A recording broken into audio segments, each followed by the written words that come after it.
বিভিন্ন নারী পুরুষের নামে থাকে ফেসবুক অ্যাকাউন্ট। নারীর ছবি সংবলিত এসব অ্যাকাউন্ট থেকে বিজ্ঞাপন দেওয়া হয় বিভিন্ন পণ্য বিক্রির। সঙ্গে দেওয়া হয় একটি মুঠোফোন নাম্বার কিংবা আহ্বান করা হয় আইডির মেসেজ বক্সে বার্তা পাঠানোর। পণ্য কিনতে আগ্রহী কোনো পুরুষ ওই ফোন নাম্বারে কল করলে অপর প্রান্তে কল রিসিভ করেন একজন নারী। এক পর্যায়ে ওই নারী ঘনিষ্ঠ আলাপ শুরু করেন, প্রলোভিত হন কল করা পুরুষ। ফেসবুকের ইনবক্সে মেসেজ দিলেও একইভাবে ঘনিষ্ঠ হওয়ার টেকনিক ব্যবহার করা হয়। তারপর প্রলুব্ধ পুরুষ নারীর দেওয়া একটি বাসায় যান, কিন্তু সেখানে নারী একা থাকেন না, থাকেন তার সহযোগীরা।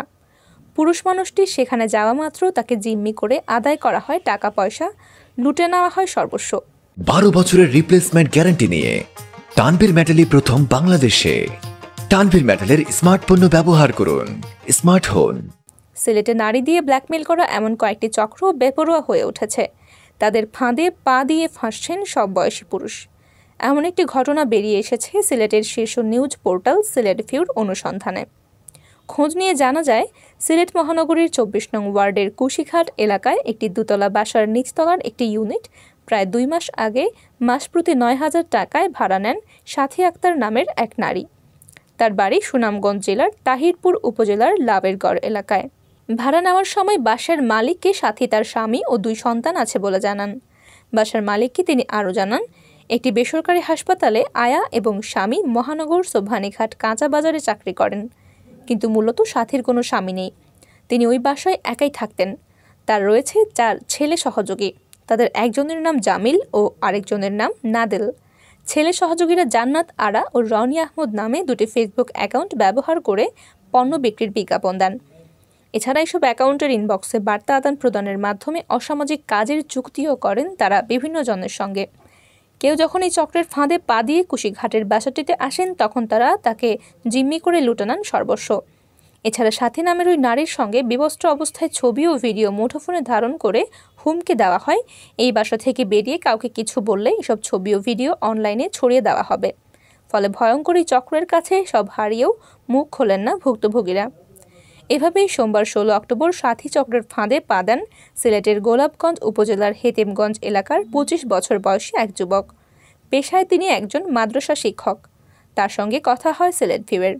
তিনি বলেন, রনি আহমদ নামক ফেসবুক আইডিতে একটি ল্যাপটপ বিক্রির বিজ্ঞাপন দেখে ইনবক্সে খুদে বার্তা পাঠান। পরে কথা হয় সাথীর সঙ্গে।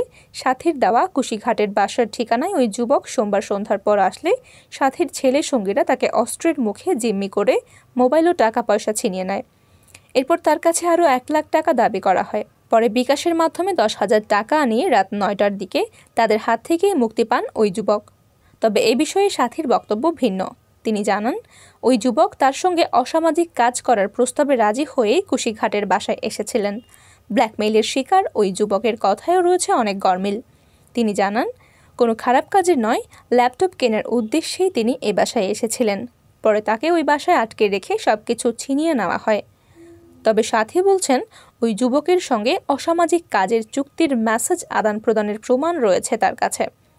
এদিকে ব্ল্যাকমেইলের শিকার ওই যুবক 17 অক্টোবর দুপুরে কুশিঘাট এলাকায় গিয়ে স্থানীয়দের কাছে বিচার প্রার্থী হন এবং ঘটনার বর্ণনা দিয়ে মোবাইল উদ্ধার করে দেওয়ার দাবি জানান।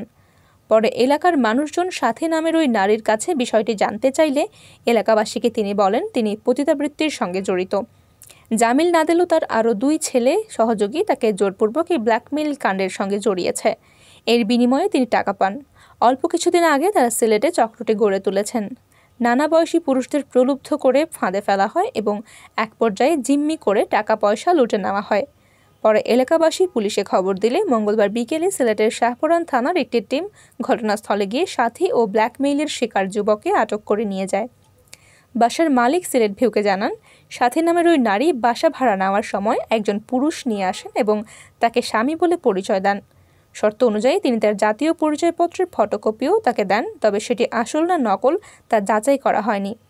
সাথীকে আটকের বিষয়টি নিশ্চিত করেছেন শাহপুরান থানার পরিদর্শক ইন্দ্রনীল ভট্টাচার্য। তিনি সিলেটভিউকে বলেন, ওই যুবকের অভিযোগ ল্যাপটপ কিনতে গিয়ে তিনি প্রতারণার শিকার হয়েছেন। তিনি লিখিত অভিযোগ দিলে এবং তদন্তে বিষয়টির সত্যতা পেলে অভিযুক্তদের বিরুদ্ধে আইনি ব্যবস্থা নেওয়া হবে। এছাড়া ওই নারীর সঙ্গে আর কে কে জড়িত আছে তাদের খুঁজে বের করে আইনের আওতায় নিয়ে আসা হবে।